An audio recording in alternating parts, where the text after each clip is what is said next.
নমস্কার, সবাইকে স্বাগতম জানাচ্ছি অঞ্জনা একাডেমি ইউটিউব চ্যানেলে। আজকে আমরা এই চ্যানেলটাতে প্রিপোজিশন নিয়ে কিছু ডিসকাশন করব।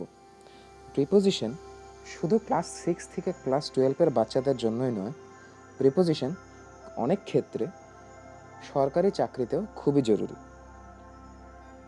প্রিপোজিশনের বিষয়ে ডিসকাশন করার প্রথমে আমাদের জানা উচিত যে প্রিপোজিশন অ্যাকচুয়ালি করে কি। A preposition is a word placed before a noun or a pronoun to show in what relation the person or thing denoted by the noun stands to something else. যদি এটাকে খুব সহজে বুঝতে চেয়েছেন তাহলে এক্সাম্পলটাতে মন করুন।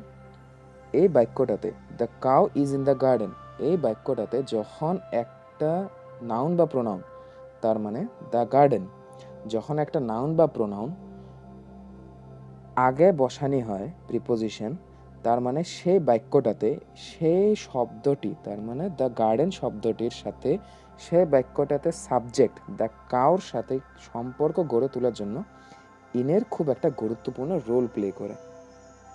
ঠিক তেমনি the book is on the garden বাক্যটাতে দ্য টেবল শব্দটার সাথে দ্য বুক শব্দটা রিলেশন গড়ে তোলার জন্য অন শব্দটি খুব বড় একটা রোল প্লে করে। সেই ইন আরও অনকে আমরা প্রিপোজিশন বলি। আরও খুব সহজভাবে বুঝিয়ে দেওয়ার জন্য আমি চেষ্টা করছি। প্রিপোজিশন এরকম একটা শব্দ যাকে কোনবা নাউন বা প্রোনাউনের আগে বসানি হচ্ছে শুধু এটাই জন্য যাতে সেই বাক্যটাতে সেই নাউন বা প্রোনাউনের সাথে সেই বাক্যর সাবজেক্টের সাথে যাতে সুন্দর করে সম্পর্কটা গড়ে তোলে, আর তাতে এই ইনের সেই বড় একটা ভূমিকা।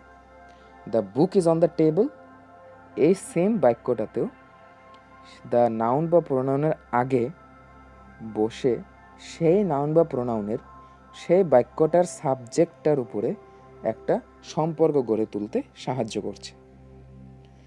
যদি আপনারা প্রিপোজিশনের মিনিংটা বা কনসেপ্টটা যদি ক্লিয়ার হয়ে গেছে, চলুন ভিডিওটা আমরা স্টার্ট করি। নাম্বার 1, যেভাবে আপনি দেখতে পাচ্ছেন এখানে আমরা আজকে কিছু ট্রিক্স নিয়ে আলোচনা করব যে প্রিপোজিশন কিভাবে আমরা সলভ করতে পারি। ট্রিক্স ইন দ্য সেন্স যাতে আমাদের কখনো কিছু জায়গায় গিয়ে নাকি মুখস্থ বিদ্যা ইউজ করার বাহিরে যদি আমরা কিছু একটা ট্রিক্স ইউজ করি কয়েকটা, যাতে কখনো আমাদের প্রিপোজিশন সলভ করতে ভুল না হয়। নাম্বার 1, ইন খুব কমন একটা প্রিপোজিশন, কিন্তু যদি আমরা সবসময় 2-3টা কথা মনে রাখি তাহলে আমাদের ইন ব্যবহার করতে কখনো ভুল হবে না। ইন আমরা ব্যবহার করি যখন কখনো একটা বড় শহরের আগে লিখতে হয় নাকি বড় একটা দেশের আগে, বড় শহরের আগে আর বড় দেশের আগে। ফর এক্সাম্পল সুন্দর করে এখানে দেওয়া আছে ইন ইন্ডিয়া বা ইন মুম্বাই। ঠিক তেমনি ইন একটা খুব বড় সময়ের আগেও ব্যবহার করা হয়। ব্র্যাকেটে আরও সুন্দর করে বুঝিয়ে দেওয়া আছে, ব্র্যাকেটের ভিতরে বুঝিয়ে দেওয়া আছে হয়তো সিজন নাকি মান্থ বা ইয়ার। ফর এক্সাম্পল আরও সুন্দর করে বুঝিয়ে দেওয়া আছে যে সিজনের সময় দ্যাট মিন্স ইন উইন্টার নাকি ইন সামার বা ইন স্প্রিং, যখন যেভাবে ইচ্ছা, বা month in January, in February, in March, in April, আর শেষে in the year that means in 2018, in 2019, in 2020, in 1947 তেমনি। সো ইন তখনই আমরা ব্যবহার করব না যখন একটা বড় দেশের বিষয়ে কথা বলা হবে, একটা বড় শহরের বিষয়ে কথা বলা হবে, আর একটা বড় সময়ের বিষয়ে কথা বলা হবে, আর সেটাকে আরও সহজ করে বুঝিয়ে দেওয়ার জন্য সেই ব্র্যাকেটের ভিতরে কথাকে মেনশন করা হয়েছে।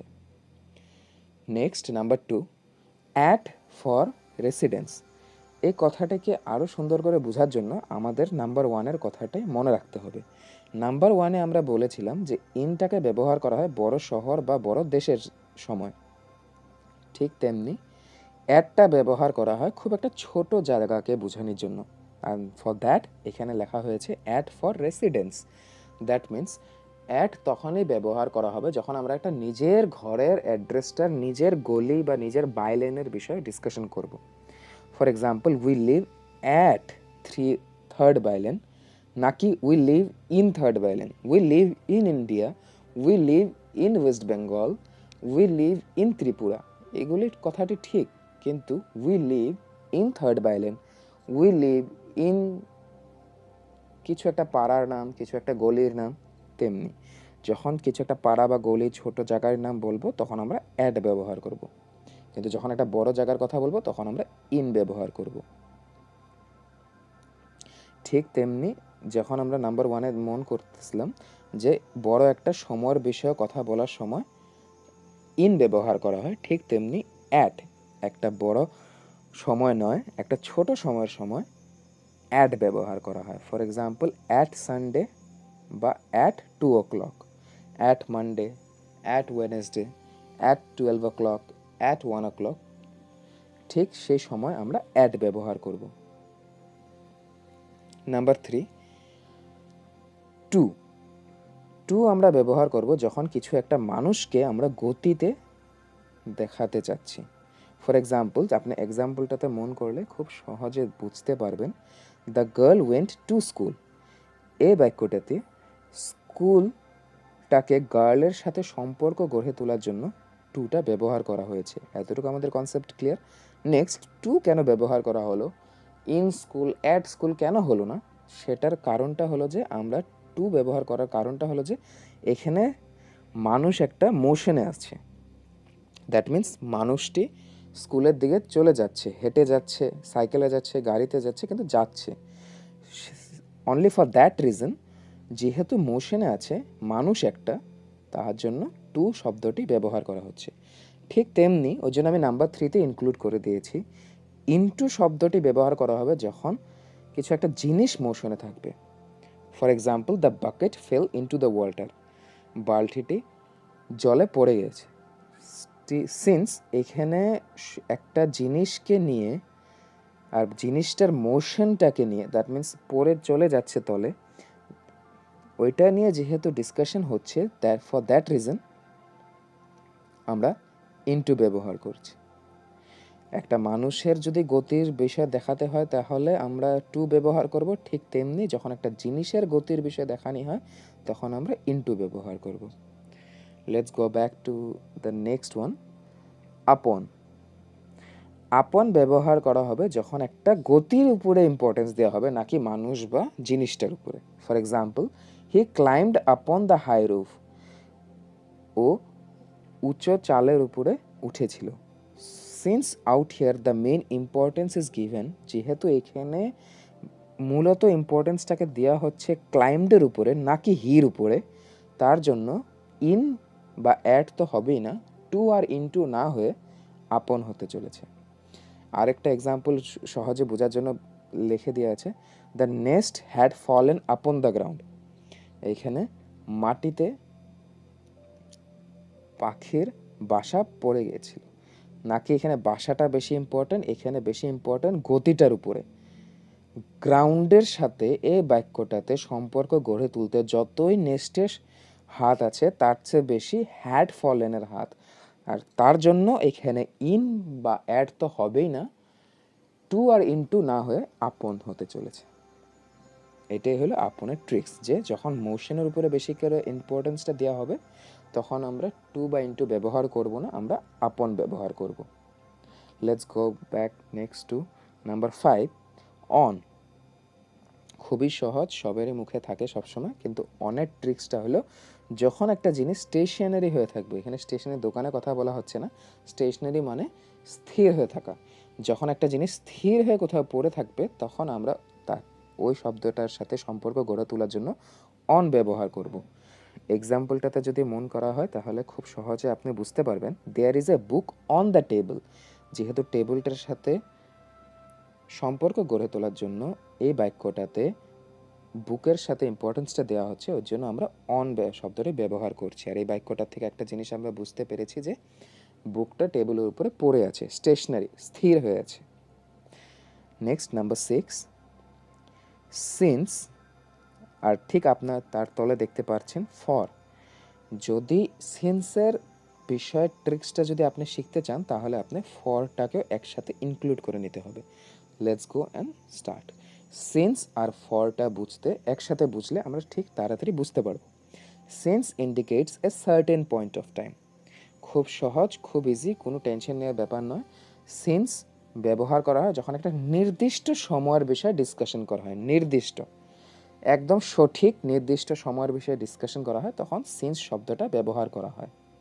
ফর এক্সাম্পল সুন্দর করে দেওয়া আছে আপনাদের বুঝে নেওয়ার জন্য। হি has been sleeping since 1 o'clock। ওই ছেলেটা দুপুর 1টার থেকে ঘুমিয়ে চলছে, দুপুর 1টার থেকে, সঠিক সময়। ওই সময় আমরা সিন্স শব্দটি ব্যবহার করব। ঠিক ওইভাবে ফর শব্দটি ব্যবহার করা হয় যখন একটা সময়ের থেকে আরম্ভ হয়ে কিছু একটা কাজ চলে যাচ্ছিল অন্য একটা সময় পর্যন্ত। For indicates a particular point of time.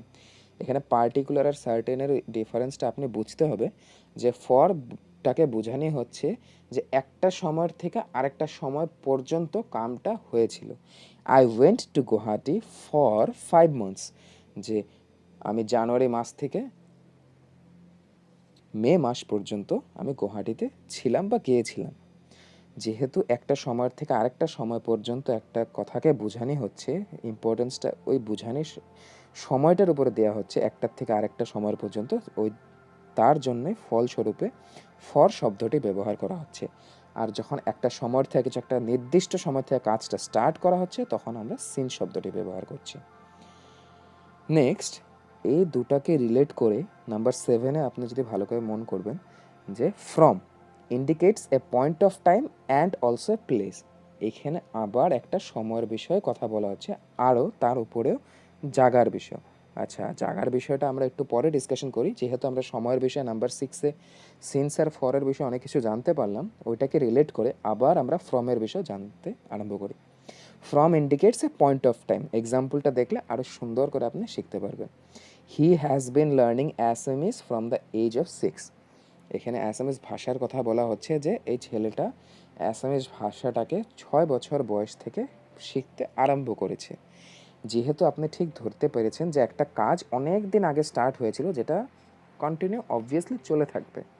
A point of time, যে 6 বছর যখন বয়স হয়েছিল ওই ছেলেটার, তখন থেকে ওই ছেলেটা অ্যাসামিজ ভাষা শিখতে আরম্ভ করেছে।